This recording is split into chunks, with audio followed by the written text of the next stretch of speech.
Ladies and gentlemen, welcome back to In Conversation with the Royal Butler.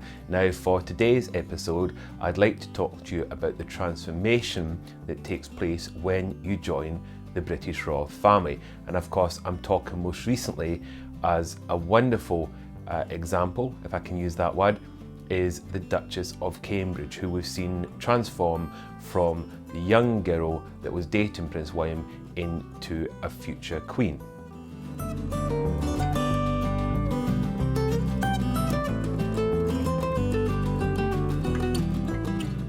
So I often get asked, is there a transformation? What actually takes place when you join the royal family? What actually happens behind closed doors? Do they go off and have elocution lessons? Do they have etiquette lessons? Do they get taught all these traditional skills? And quite simply, no, they don't really, because there certainly isn't any kind of top secret classes going on. I mean, I think it was said that Diana, Princess of Wales, actually had some lessons in public speaking. Now, I can believe that because even I've taken lessons in public speaking. I think a lot of people that work in the media do at some point have lessons in public speaking because it's something that obviously it's a great skill to learn. And even though all of us can do this, but with a little bit of help and guidance, it helps us become professionals at it. So I think that with Catherine, it's quite likely that she would have been given some lessons as such in public speaking, but this would have been many years ago. This would have been way back at the very beginning, probably soon after the announcement of the engagement. But I don't know that for fact. It's just what I'm assuming, because it would make sense. And she's a wonderful speaker. We've all heard her giving speeches and obviously speaking to people and talking to large groups in conference centres. So she's very comfortable with speaking to people. And as I said, she was always very confident when I knew her. And I believe that possibly she might have had a few extra lessons. But then again, she might even have learnt from her husband because he's a very accomplished speaker as well. So she could have learnt from him.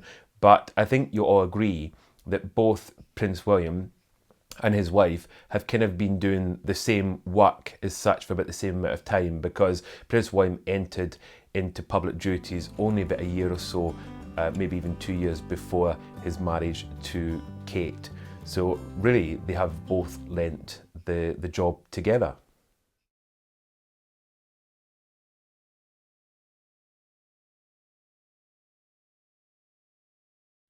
Now, when you join the royal family, of course, there's etiquette and protocols that you pick up. You learn from my point of view, I learned from the other staff members. From members of the royal family, they learn from other members of the family. Now, I remember Kate from the very, very early days. I mean, I remember her when she was obviously around. I know I joined the household in 2004. And Kate would have been on the scene maybe about a year, possibly even 2 years prior to that. But very much that was up at St Andrews. And I'm sure there'd be occasions when she would have come to the other homes, but obviously not that often, especially in the early days. But when I was there, she very much became part of the family. And I could very easily tell that she was going to be an important part of the family. Or I hoped that she become an important part of the family, which is what's happened. Now, as far as the being a royal, how to act and behave, as I've said before, she would have learnt from her husband, she would have learnt from her father-in-law, the Prince of Wales, and of course, she would have learnt from her husband's grandmother, the Queen, who is a wonderful teacher. Well, I think she's a great teacher because from what I've heard over the years, is she's very good at keeping people right and giving guidance and advice. And even as far as I know, even like the Duchess of York has often said that she's been a wonderful role model and keeping her right. So, and the same with Diana, Princess of Wales. So it makes sense that she would also do it for the newer, younger royals. And that's amazing, isn't it? To think that you would have somebody like that as a guide as a, I suppose, obviously wonderful role model. And if you want to get it right, who better to look at than the Queen?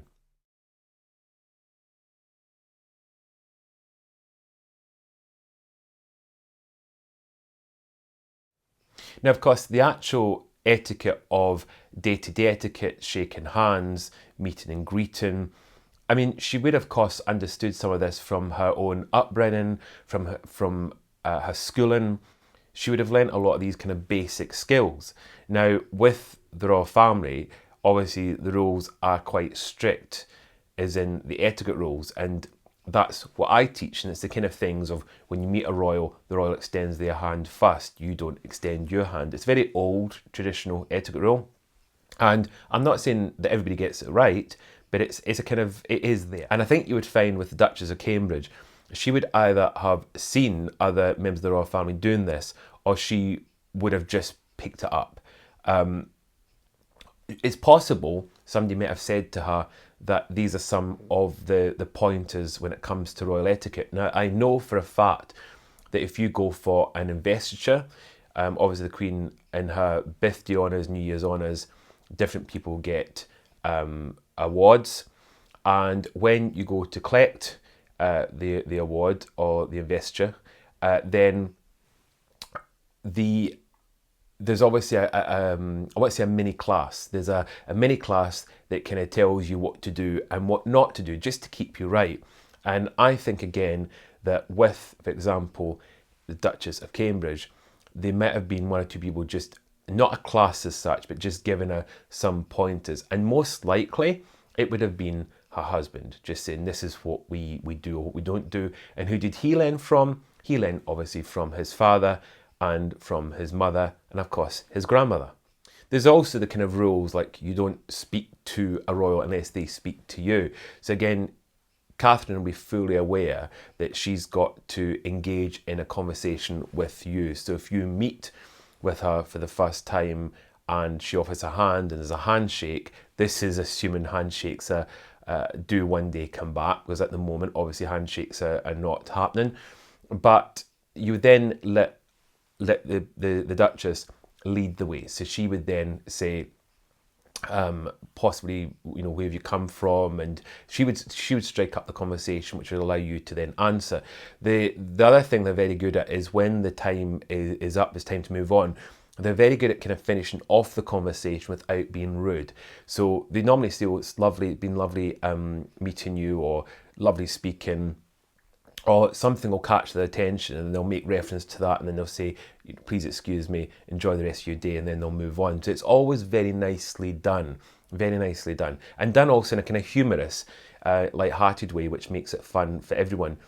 If you look at any royal visit, you will notice that they're very good at this. Prince Charles always makes me smile because he's very good at the kind of humorous side of things. When he has conversations, there's always a laugh, there's a chuckle. I saw some footage of him recently in Butler, because obviously the royal family are in Scotland just now, where the Queen is, and Prince Charles and the Duchess of Cornwall are.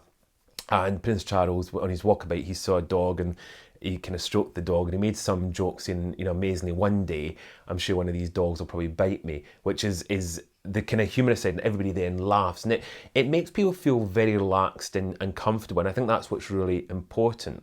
But of course, when you're meeting the royals, and they're fully aware that there is a degree of excitement, there's some nervousness, there's these people, I say these people, but the members of the British royal family have in a way kind of become royal celebrities, and I hate using that word, and I've mentioned this before, that you can't be a royal and a celebrity, but it's something that I've noticed the younger generation do look at them as kind of celebrities, look up to them, and they get very excited when they meet them, which is wonderful, because it's great for the security and the future of the monarchy.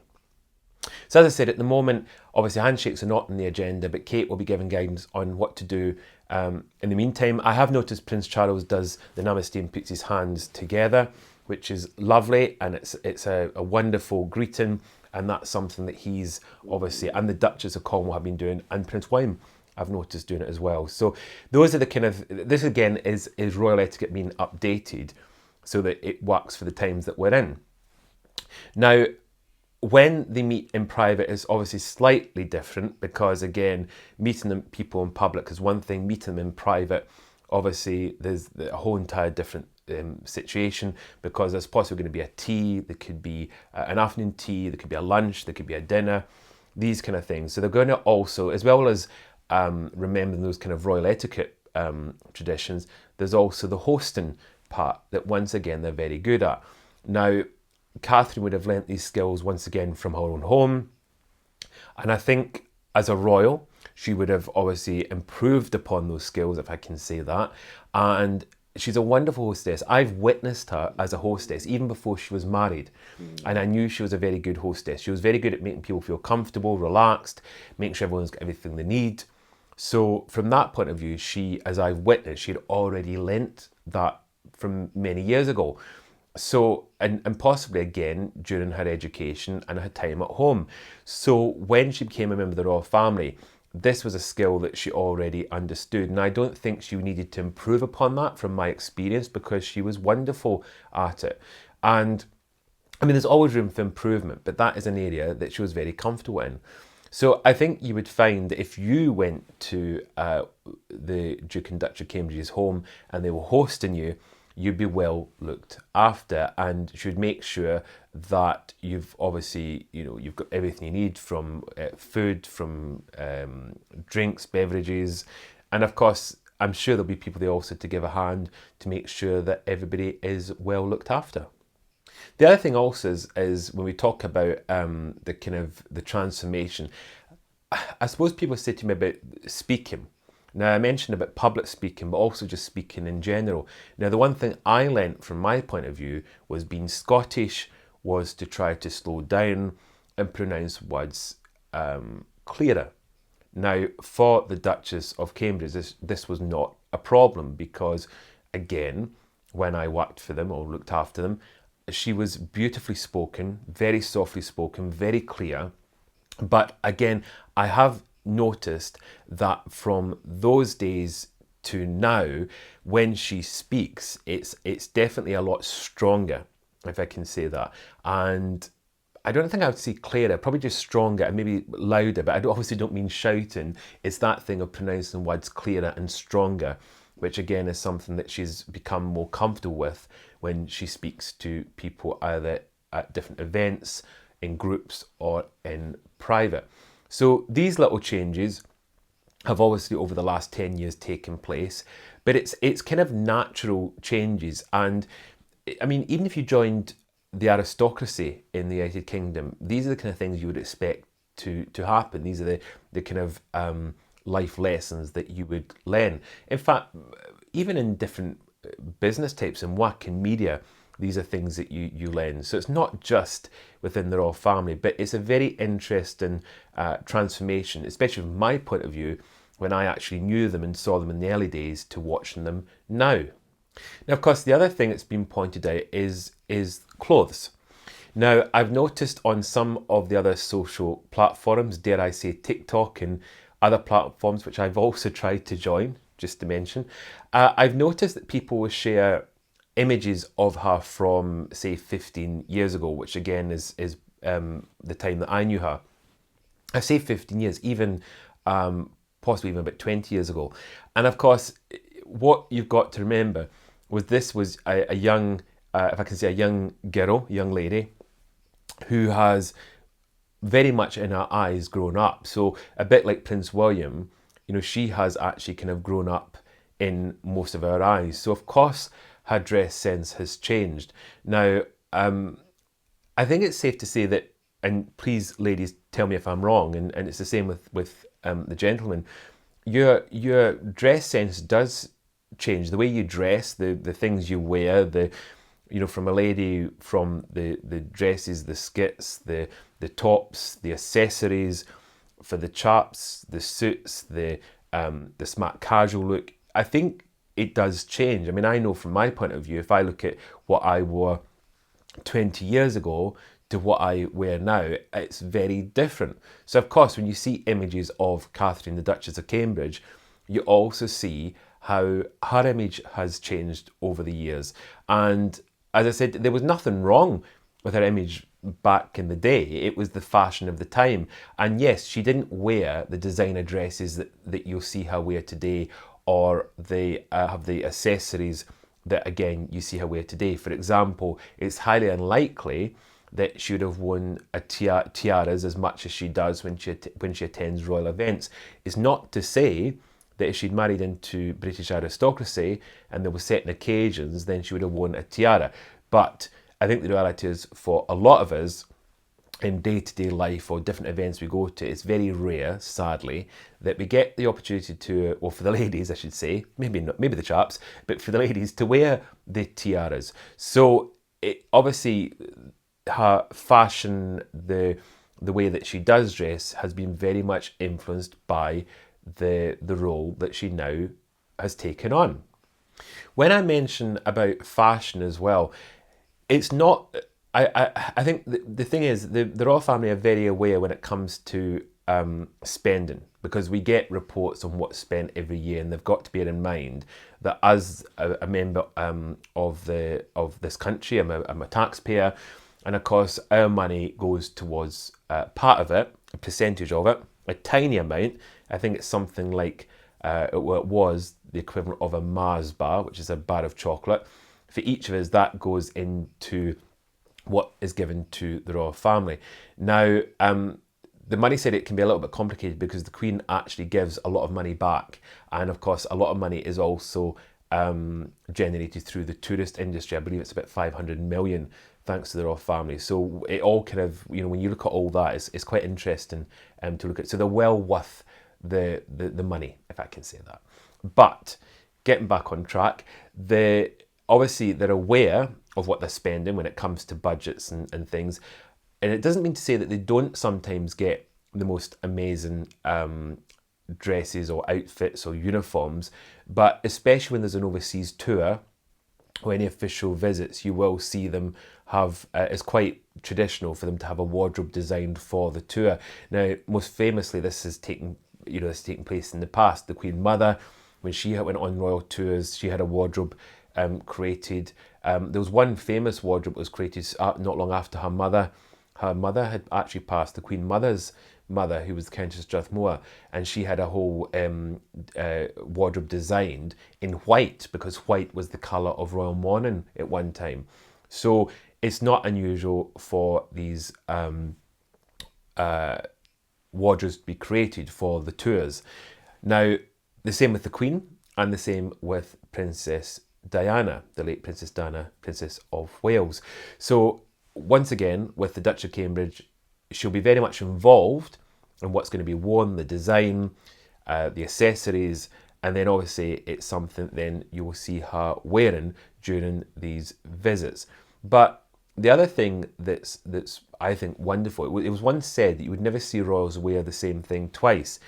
Now, once again, that is a myth, because it's quite often that you will see, again, the Queen, the late Diana, Princess of Wales, the Duchess of Cambridge, you will see them wear things time after time. So it's a case of, obviously, they don't wear them every single week, and sometimes they'll accessorise. They might wear something with something else, mix it up a little bit. But they do obviously, bear in mind that what it's cost, and if they can, they obviously get the most out of reusing these things. And it's often, as I've said, if you look this up, if you Google it, you will see this is often the case. So they're very aware of money, but at the same time, the Duchess of Cambridge will, over the last 10 years, have a fabulous wardrobe that's been created for different events, different overseas trips, different occasions. And of course, she will, from time to time, reuse the things that we've already seen her wearing. Just to quickly mention, with tiaras as well, it's been well commented over the years that when the Duchess of Cambridge attends different events, she sometimes borrows tiaras from the Queen, or the Queen gifts as to be borrowed. She gifts different tiaras to members of the royal family, and as I've mentioned, the Duchess of Cornwall and the Duchess of Cambridge. So that's when you'll see them wearing these fabulous tiaras that are normally kept under lock and key at other times because they belong to the Queen, and obviously with royal monarchs, these items get passed from generation to generation. So that's why sometimes you will see the Duchess of Cambridge wearing different fabulous tiaras for the very formal events that take place at Buckingham Palace.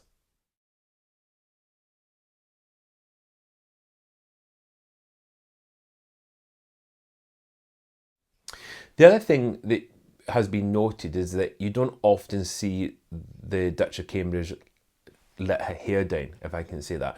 And that's quite simply because when they take on this role of being a member of the royal family, they always act and behave in a certain way because it's expected, that's what's expected of them.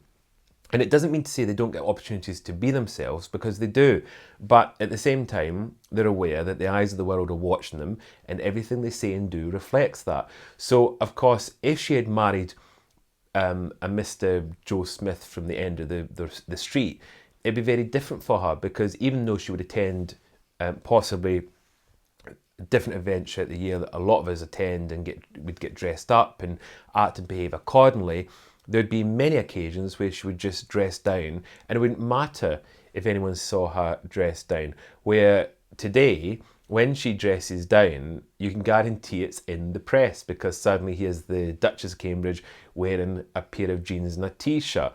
I don't think you would see her wearing anything ripped, and I say ripped as in the fashion term, you know, when you have jeans or t-shirts that have got holes or rips in them, because it's not really something that you would expect a future queen to wear. So she would wear things that obviously are comfortable and casual, but still look the part. So it definitely, becoming a member of the royal family, definitely, when it comes to what you wear, dress sense, it definitely affects your clothes from day to day.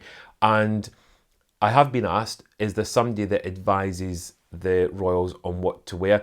There is, yes, there is people that are around that can advise. I mean, most famously, the Queen has got Angela Kelly, who is known as the royal dresser, and she actually she actually helps design clothes and picks things for the Queen to wear for different occasions, different events.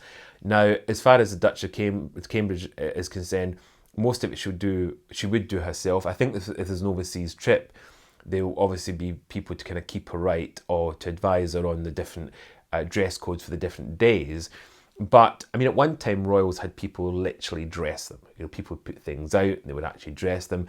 It's not quite like that any longer, because obviously it's 21st century and they're quite capable of doing that themselves. Well, I assume they're capable of doing that themselves. So they will obviously dress themselves and they'll pick what they want to wear. And most days they will pick what they want to wear, unless they're attending a special event, special occasion, an official visit, official trip, overseas trip. Then obviously there'll be an itinerary and there will be guidance as to what to wear and what accessories they'll also require. So I think you can see that when you join the royal family, there is quite a few things that change. There's your kind of day-to-day mannerisms, your behaviour. I haven't really gone into behaviour, but that's also quite important, because if you had obviously in a normal situation and you have an argument or fallout with a partner or a husband or wife, and other people would hear, it's not necessarily a problem. But of course, if you're royal and you're having arguments, fallouts, or behaving kind of inappropriately, then that is going to be a problem.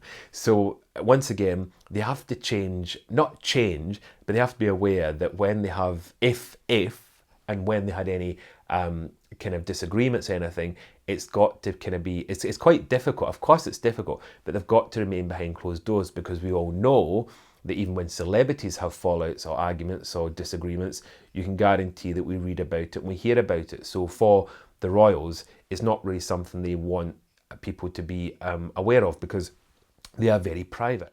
So when you join the royal family, all these kind of things have got to be taken into account. And as I said at the start, it doesn't mean to say that you go off and have special lessons or classes. It's just very much things that people will learn from watching other members of the royal family, from their partners, from the just even there will be staff members that will also give advice. I mean, when I was there as a butler, I would often be asked advice, especially with the younger royals, and I would give them that advice, which was fantastic. I mean, it was such an honour to kind of be consulted on different matters.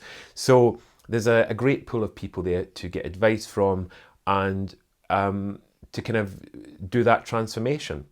And of course, I think the one thing I've also got to say is don't think there isn't a transformation, because there is a transformation. I mean, anybody that says to me that Kate is very much the same as she was back then, she is as a person. I totally agree, I believe that. But there is a transformation that you see this young lady or young girl turned into a royal lady.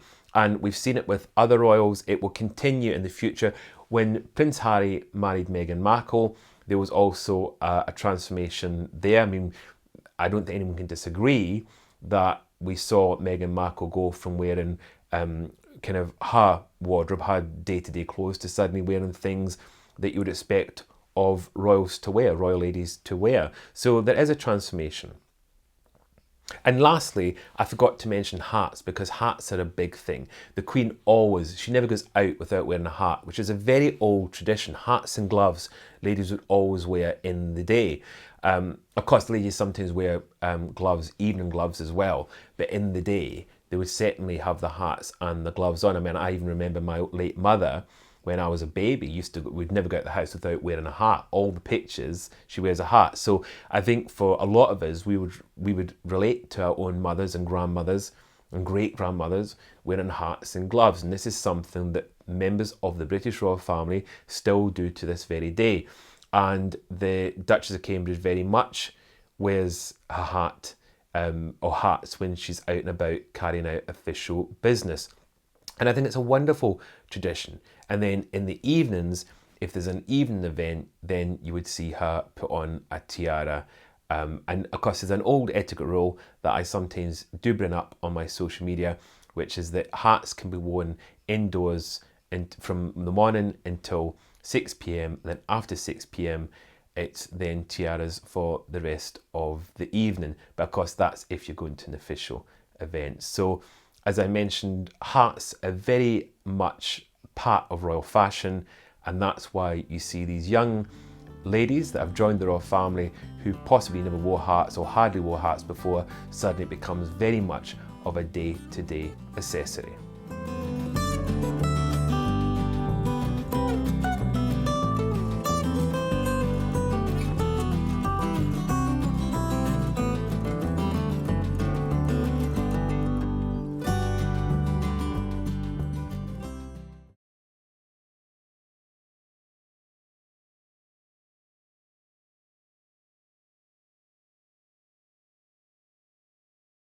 And that's what it takes to make a royal transformation. So that's what the Duchess of Cambridge has gone through, from being Kate Middleton, obviously dating Prince William, to becoming Her Royal Highness the Duchess of Cambridge, the future Queen Consort of the United Kingdom and the Commonwealth.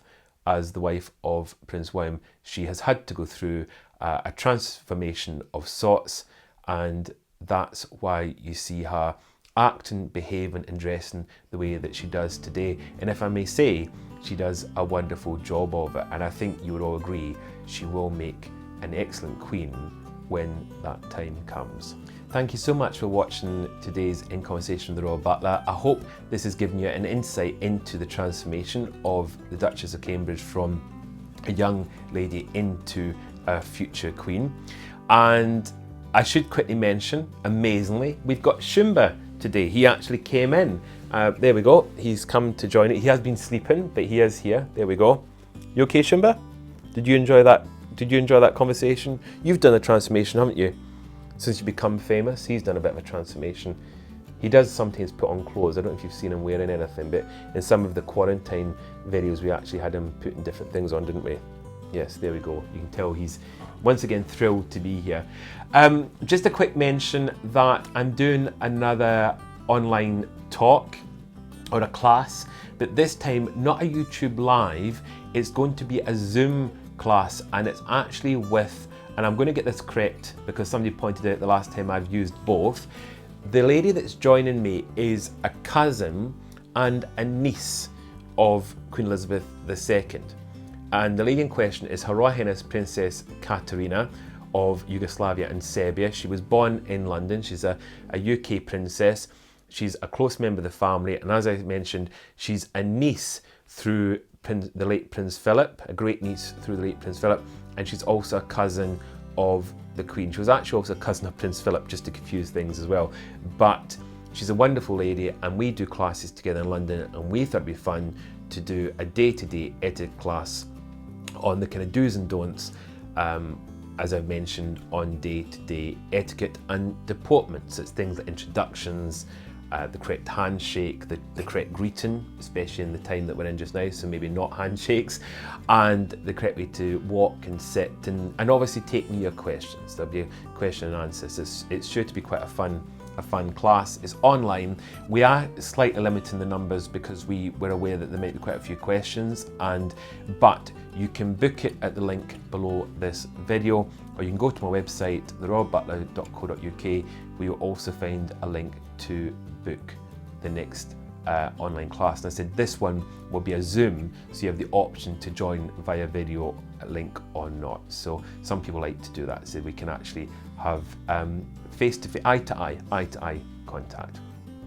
Anyway, as I said, I hope you've enjoyed this conversation. I'm sorry I couldn't join you in the live chat because obviously I'm attending a friend's wedding where I'm the best man, and I had to head off quite early today, so unfortunately I wasn't able to join you in live chat. I'm sure you've had an equally nice time.